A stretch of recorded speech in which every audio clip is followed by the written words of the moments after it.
Hello and welcome. Thank you for joining me. My name is Rebecca Jarvis, and please bear with me while I just bring up my slides.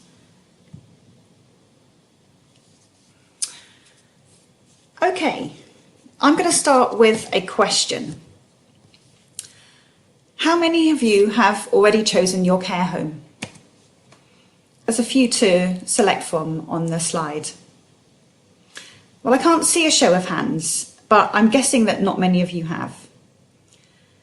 And I'm also guessing that you hope you'll never need to. But actually, 1 in 7 people aged 85 and over live permanently in a care home in England. So I haven't chosen my care home either, and like most people, I don't want to move into a care home when I'm very old. And last year, I was awarded a Churchill Fellowship from the Winston Churchill Memorial Trust to explore alternative models to care homes, both in Japan and New Zealand. And today I'm going to share some of my findings with you from my travels. So to introduce myself, my name is Rebecca Jarvis, and I work for the Health Innovation Network, the HIN, which is the academic health science network for South London. And you can see the HIN in the bottom right of the slide. So we are one of 15 AHSNs around the country, and our funding comes mostly from NHS England and Improvement, and also the Office for Life Sciences. The remit of AHSNs is to speed up the spread and adoption in the health and care organisations within our geographies. Our aims are to improve lives, to save money in the health and care sector, and to drive economic growth. And we do this by working with industry partners. So one of our priority areas at the HIN has been working in care homes.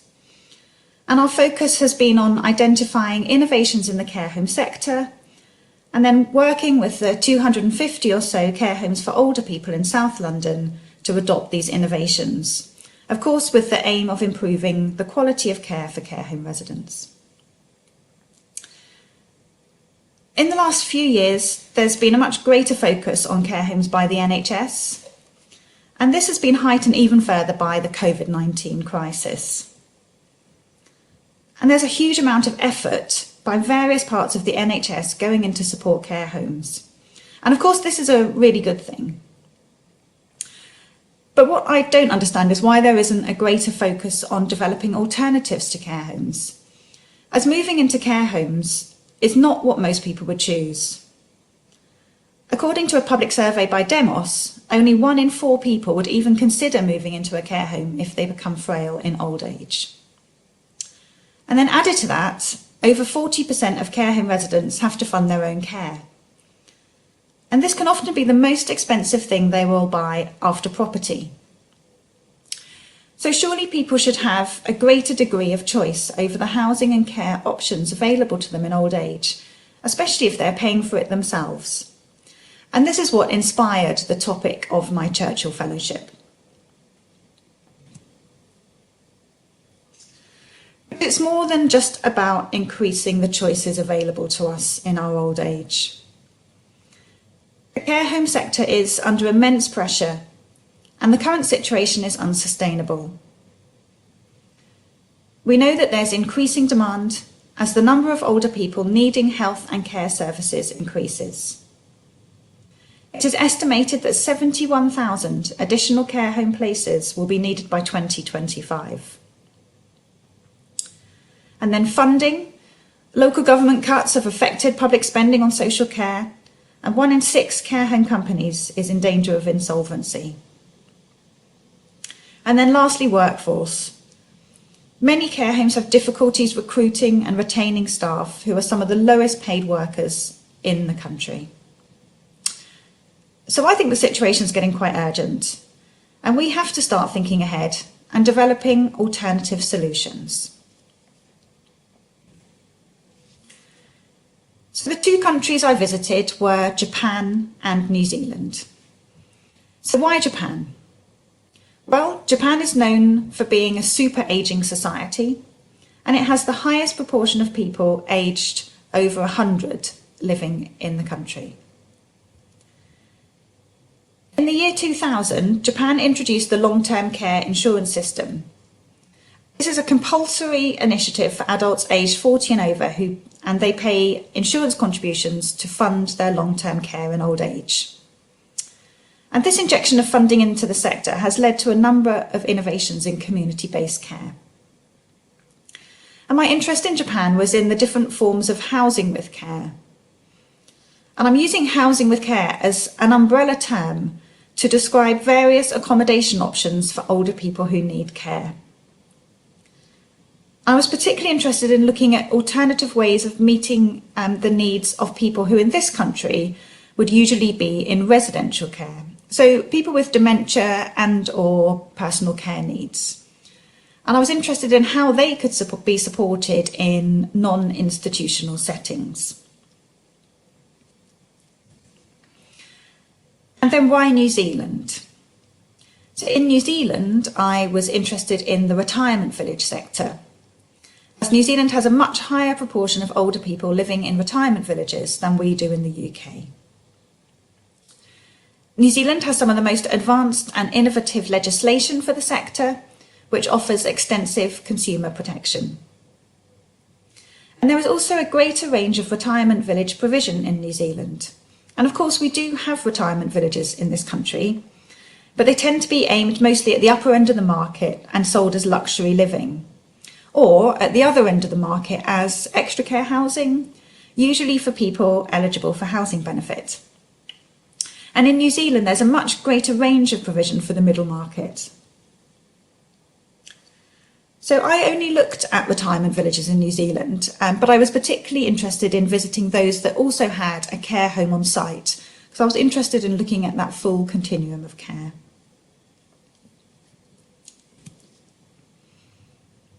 So over the course of 5 weeks, last October and November, I visited 18 different facilities in the two countries. And today I'm going to focus on some of the things that struck me the most. And I think these can be grouped into 4 themes. So connecting with the wider community, the importance of social interaction, providing a safety net, and thinking ahead. So the first theme, connecting with the wider community. The example I'm going to share with you is an example of a Japanese sakoju, which means housing for older people with care services. So this sakoju is called ginmokusei, meaning silverwood, and it is in Chiba Prefecture, which is just outside Tokyo.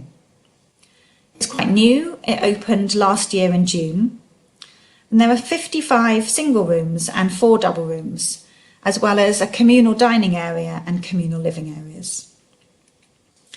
So residents pay for rent, service charge and utilities, but care needs are covered by the long-term care insurance scheme. And 90% of the residents who live there have some form of cognitive impairment, and some of them have quite advanced dementia.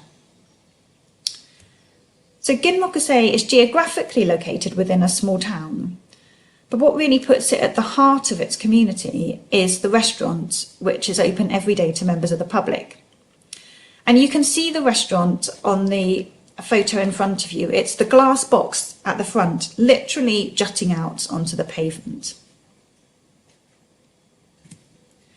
So like many restaurants in Japan, it specialises in one thing. And here the restaurant specialises in shabu shabu, which is a kind of hot pot made with pork and vegetables that you cook on the table in front of you. It's good quality food, and the restaurant itself is attractive and comfortable. It's the sort of place that people want to come to. And I arrived in time for a late lunch on a weekday, and the restaurant was still pretty full. The residents themselves have an opportunity to work in the restaurant if they want to, and it's a really good way for them to interact with members of the community. None of the doors are locked, and I did ask whether this was a problem with residents wandering off. And I was told that this doesn't happen very often, but if it does, because the residents are known within the community, someone will always bring them back. As I said, the residents also have a separate dining area of their own, which I think is quite important because they can choose whether they want the kind of privacy of their own space or whether they want to interact with other people.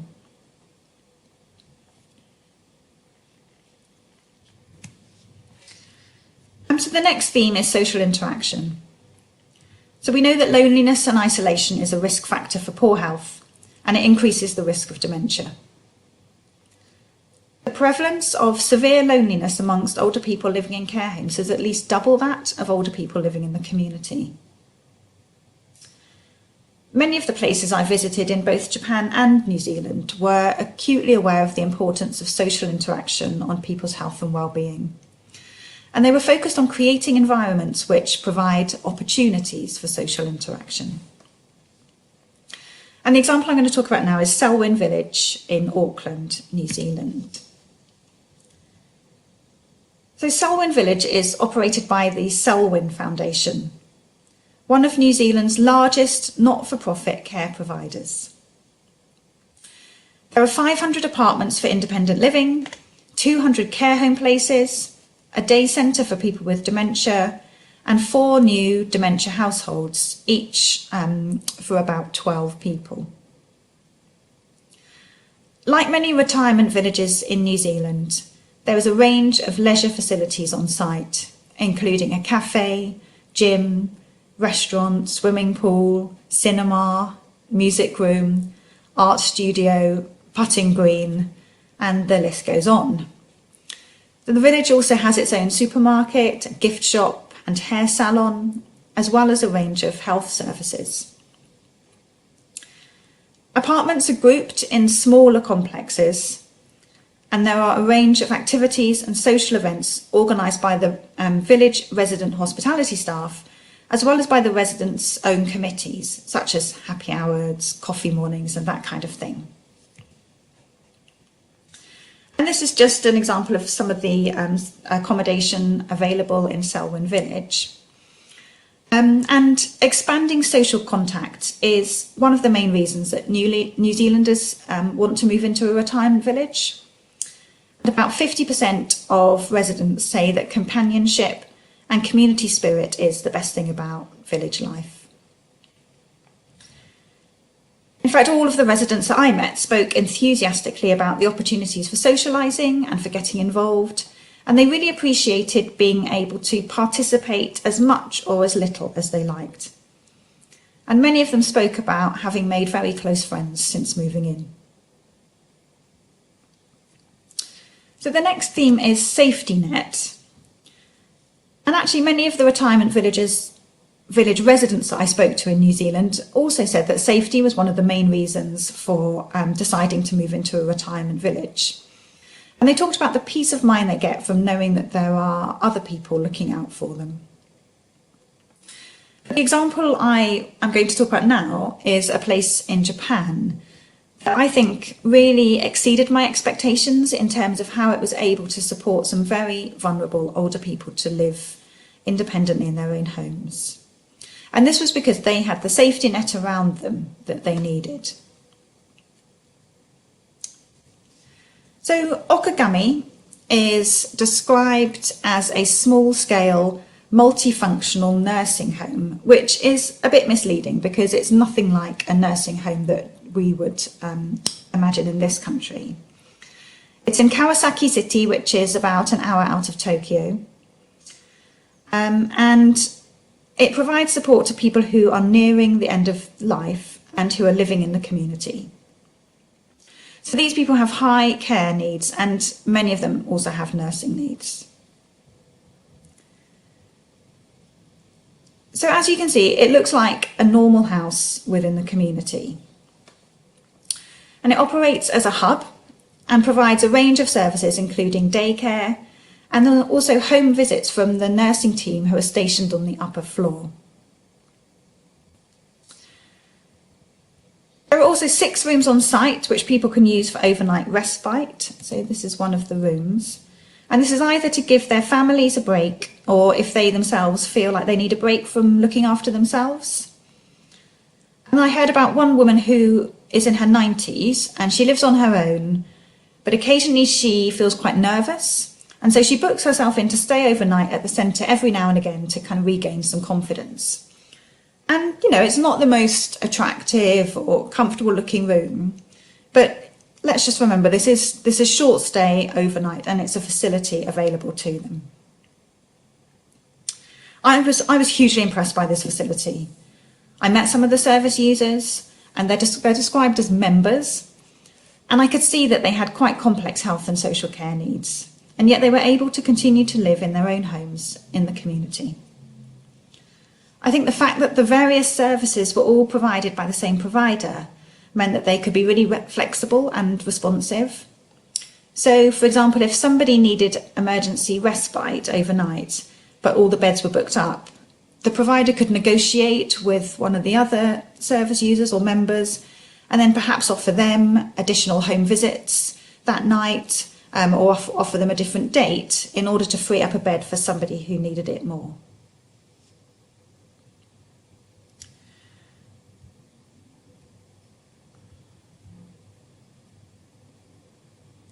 So it seemed the fact that service users knew that the service was available to them if they needed it and their families really gave them the confidence to continue living in the community. So the last theme is thinking ahead. And this is something that I noticed was quite different in New Zealand to how it is in the UK. So in the UK, many people move into a care home at a time of crisis, such as after a fall or a spell in hospital. And this is often the tipping point when family members decide that they're not coping on their own, or that family carers feel they're no longer able to cope. Decisions are rushed, and they may not always be in the best interests of the individual in the longer term. In all of the retirement villages I visited in New Zealand, there was a clear sense that residents had thought ahead and had made plans for their retirement and later life at a much earlier stage than most of us do in the UK. So these are some of the residents I met in a retirement village in New Zealand. I spoke to 21 residents in total, and they all misunderstood my question about why they decided to move into a retirement village. They thought I meant why had they chosen that particular village. But actually, I was interested in what prompted them to choose to move into a retirement village in the first place. And I think the reason for this misunderstanding was that for them, moving into a retirement village was a given. It was as natural as choosing their university or a school for their children. I just don't think we think like that in this country. And the statistics back that up.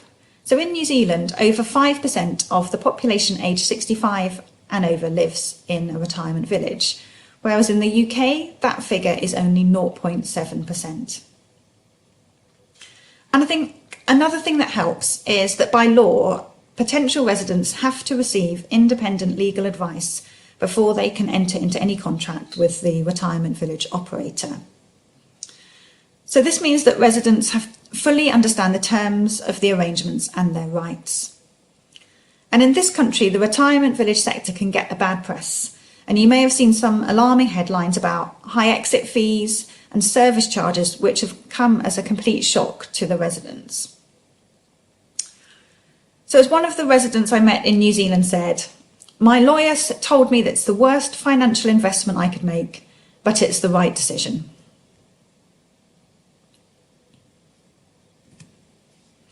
So just a few concluding thoughts. So in New Zealand, it was very clear to me that the retirement village model is an attractive option for a large proportion of the population. And I really do believe that it helps keep people healthier and more active for longer, and therefore can delay or avoid the need for long-term care. Sure, retirement villages are not going to be for everyone, but for a certain type of person, they provide affordable, appropriate accommodation that can be easily managed and maintained, an active social life and a safety net if they need it. New Zealand is really leading the way in terms of innovative legislation that protects residents. they are required by law to seek legal advice before moving in so that they are absolutely clear about what they're signing up to. And I haven't had time to go into it today, but the retirement village operators in New Zealand have developed a business model which means that retirement village living is affordable to those on middle incomes. Unlike here in the UK, where retirement village living is usually only affordable for the rich. In Japan, I was really impressed by the range of different models of housing with care that are available. And I've only had the time to share a couple of these with you today. Many of the residents I met in Japan had dementia and other care and support needs, and they seemed to be supported very effectively in non-institutional settings and having a good quality of life. The long-term care insurance scheme has really helped, as it's clear how the care elements will be funded, and this eliminates a lot of risk for the providers. So I hope you can tell from what I've said today that I'm really sold on this. And as I said at the start, I really don't want to move into a care home myself, but I could see myself living in some of the places that I visited in Japan and New Zealand. So what do we need to do to progress this agenda in the UK? And I'm just going to end by sharing some thoughts on this. So firstly, I think we need to clarify the terminology. It's really confusing. We use terms like extra care housing, very sheltered housing, assisted living, retirement living, often interchangeably. And quite often we're talking about the same thing. It's impossible for people to understand what's on offer when we're not clear about what the words mean.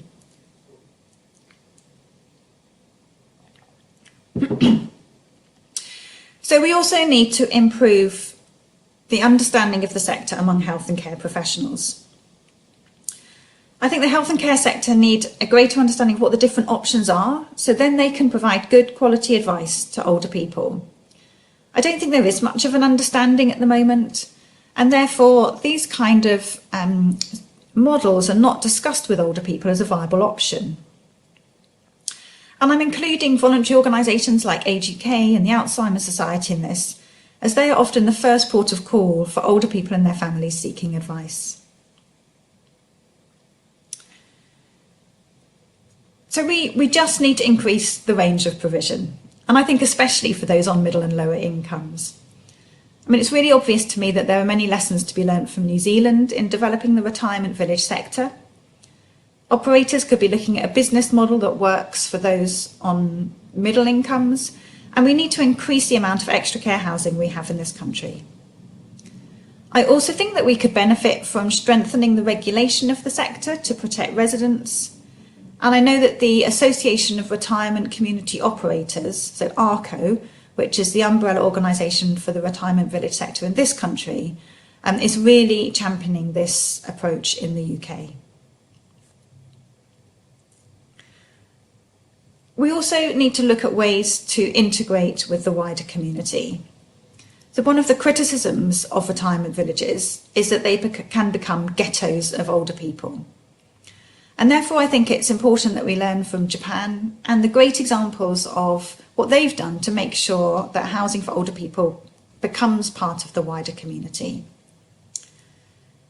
So our national planning policy framework does support this approach, and it makes specific reference to mixed-use developments which promote social interaction between groups of people who might not otherwise come in contact with each other. And I think we need to capitalise on that. And then lastly, we need to strengthen the evidence. I think it would be helpful to have stronger evidence on how retirement villages and other housing with care models like extra care housing can benefit the health and well-being of older residents and how they are supported to live well. So there is some evidence that housing with care reduces the likelihood of people needing to move into a care home, but it doesn't seem to be widely understood among health and care professionals, and nor among the population of older people themselves.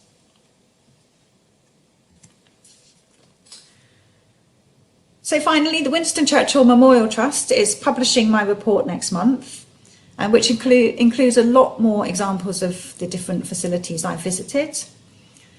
So do look out for it by following me on Twitter, or please do email me directly if you'd like to find out more. And thank you for listening.